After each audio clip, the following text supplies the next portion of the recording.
As is always with me, I have to make some corrections.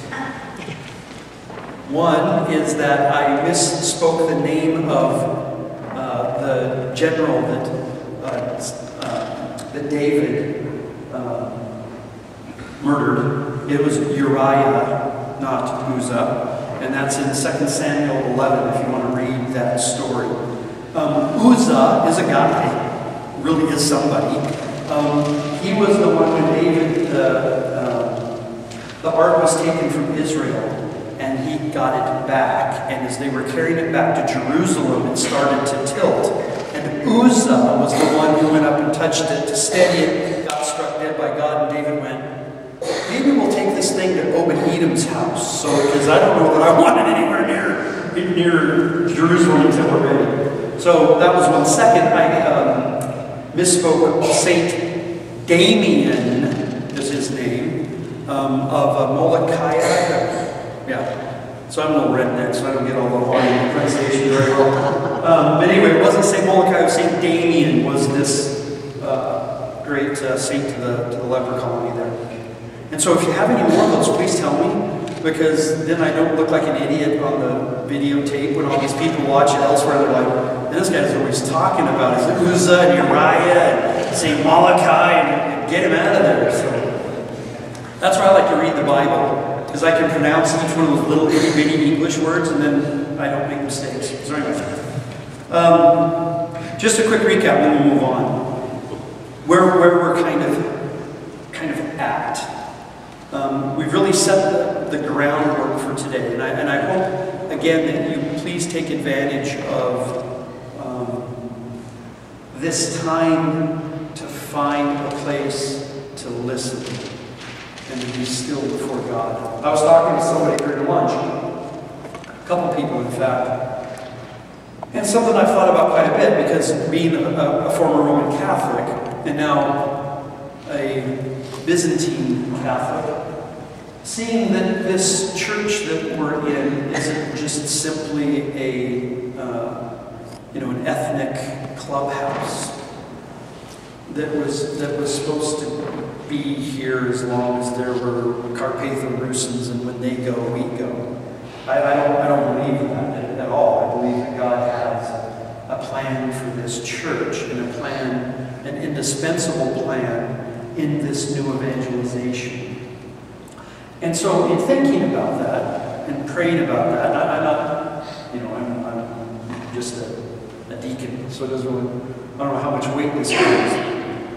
But trying to identify that thing that we have, that special thing that we have that God is going to call forth from us as a way of being part of this great new evangelization that the church is calling for.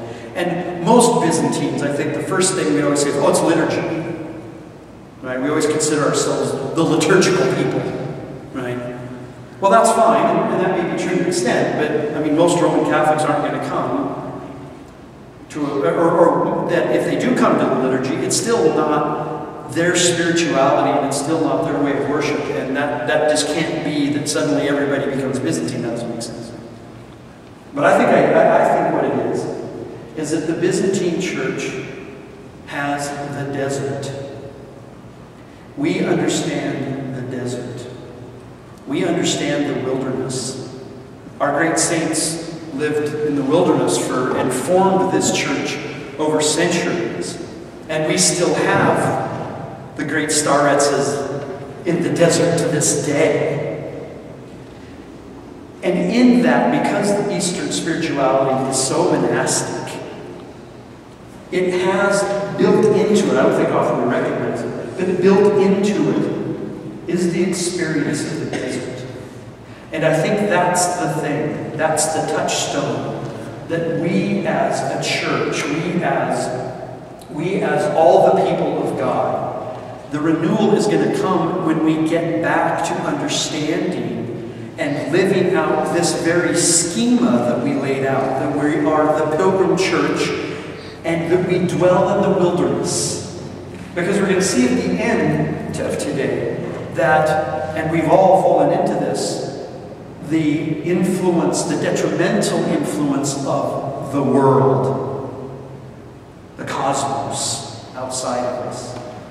Okay? How much that affects us, and how much we probably really are of the world, rather than just being in it. Okay? And the thing that purifies that is the desert. It's the desert. Okay? So I think that we are right centering ourselves right in the very core of what God wants to do in the new evangelization, that evangelization that is a reproposal of the church to those baptized. There is the ad gentes, to the world, of course. But that reproposal to people that have been baptized and that have walked away from the faith or through indifference or whatnot, there has to be this renewal of this love, and that comes in the desert. It's not going to come by us looking like the world, right? And that's what we often think, right? Oh, we got to have a concert like the world. And, we need to not use Bibles anymore that have Holy Bible on it, because, the great church that's in Chicago, Willow Park, that has like 25,000, 30,000 people in it. What they did is when they started that church, they went around and they knocked on people's doors and said, what about church bugs you? What do you like, what you don't like? And basically what they got is, we don't like all these symbols and all this kind of churchy, law kind of stuff. We really like to feel good. They said, great. And that's what they built. So these guys all carry these little teeny slimline Bibles that don't look like a Bible. It doesn't say Holy Bible on the front of it. He's walking around in his tweed patched coat, and they sit around and have the coffee shop in the back of the church, right? Why? Because we want to look like the world, because we want people comfortable to come in. But we're going to find out that Jesus said that the world and the spirit are enemies. So how do we look like the enemy to invite somebody in and then say, bait and switch? Oh, we really are going to have coffee and all that stuff. Oh, no, the cross. Right? That's how youth ministry used to be, is we tried to look like MTV in a way, but not. All the Christian music was, if you like Def Leppard, you'll really like it. And then they would give you the band that sounded just like Def Leppard, but rather than singing all this nasty stuff, they sang about Jesus.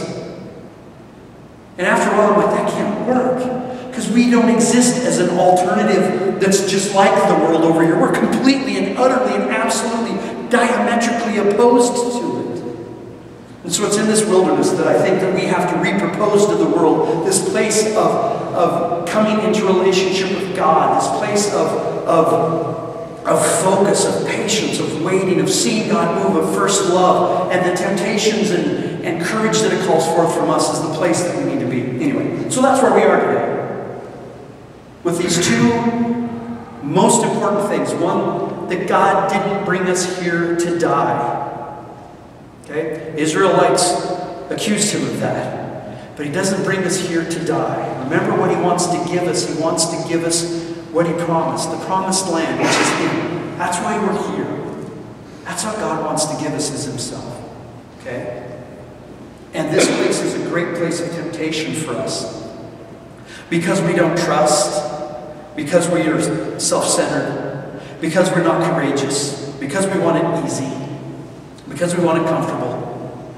When God leaves us out there in that wilderness, in that space, we want to hide. We want to go back to where we were. We're going to read that in just in a second.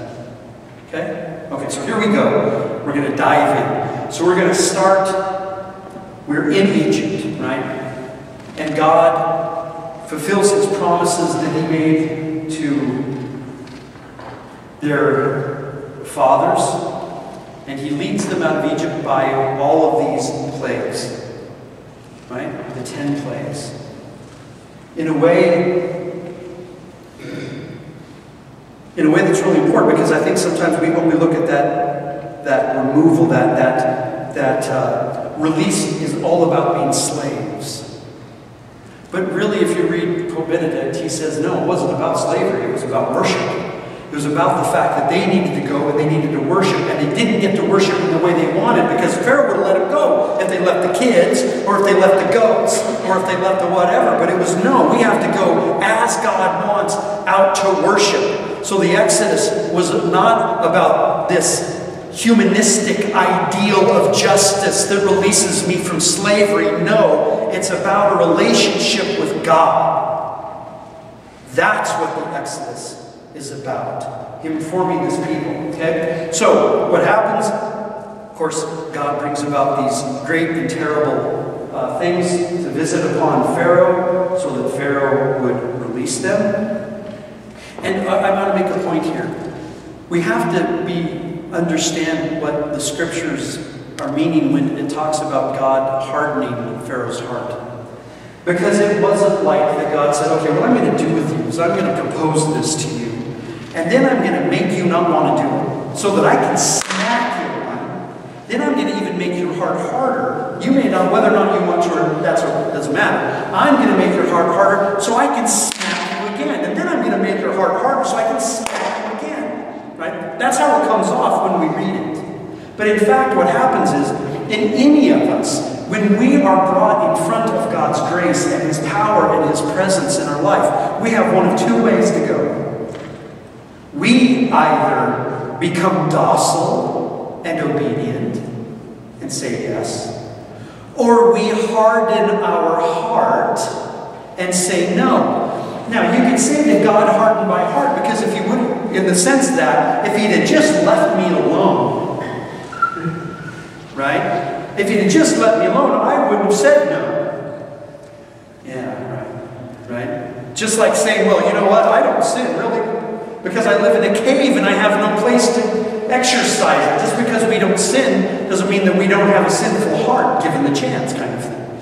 So it wasn't that God hardened Pharaoh's heart so that he could smack Pharaoh again. It was the fact of Pharaoh coming before a God who was sovereign, demanding by his right as God that Pharaoh do something, that Pharaoh hardened his heart. Okay? So we need to understand that. Anyway, Israelites leave. This is in Exodus chapter 12 through 19. I'm kind of giving you a synopsis. We'll read some of it in a second. That they're going out. And again, we have to come to this understanding that God called them His firstborn son in chapter 4. But also,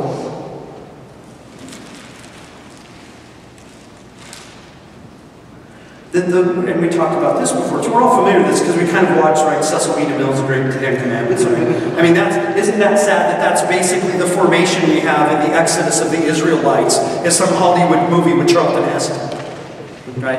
But I'll bet if almost every one of us, if we recalled something about this journey, it would come right from that movie that we've watched every, Easter or something for the past 45 years or whatever, or 50 or however long things have been.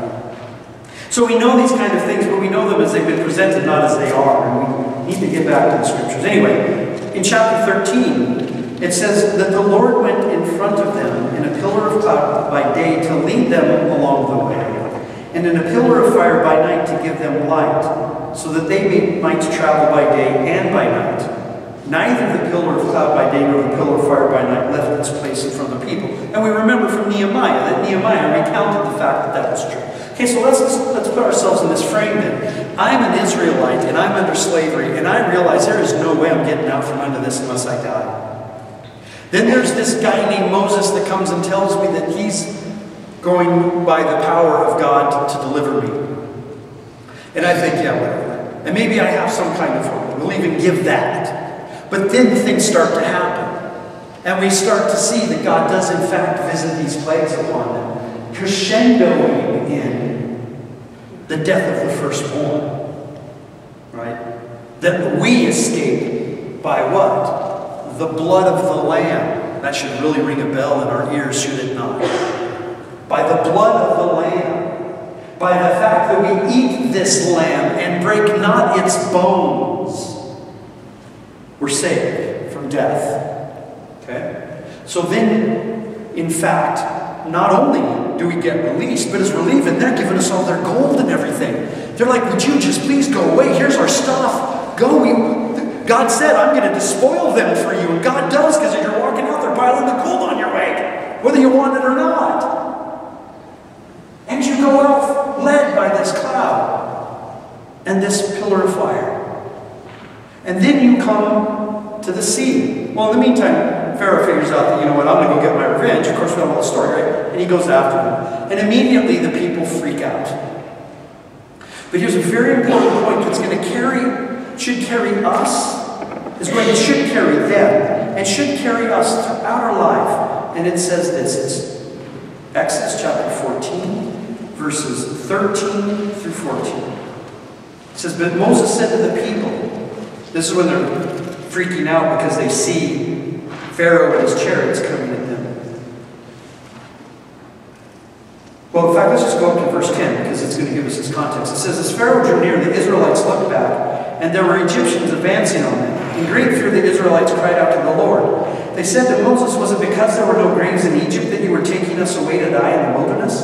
What have we done? What have you done to us, bringing us out of Egypt? Is this not the very thing we told you in Egypt? Let us alone and let us serve the Egyptians? For it would have been better for us to serve the Egyptians than to die in this wilderness. And how many times do we stand there and say the same thing? You know what? Just leave us alone, God. Leave me alone.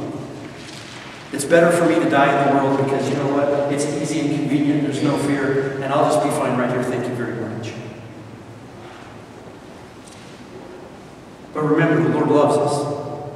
The Lord wants for us himself. So he's not going to allow that. But anyway, so now going on. But Moses said to the people, do not be afraid, stand firm, and see the deliverance that the Lord will accomplish for you today. For the Egyptians whom you see today, you shall never see again. The Lord will fight for you, and you have only to keep still. The Lord will fight for you, and you only have to keep still.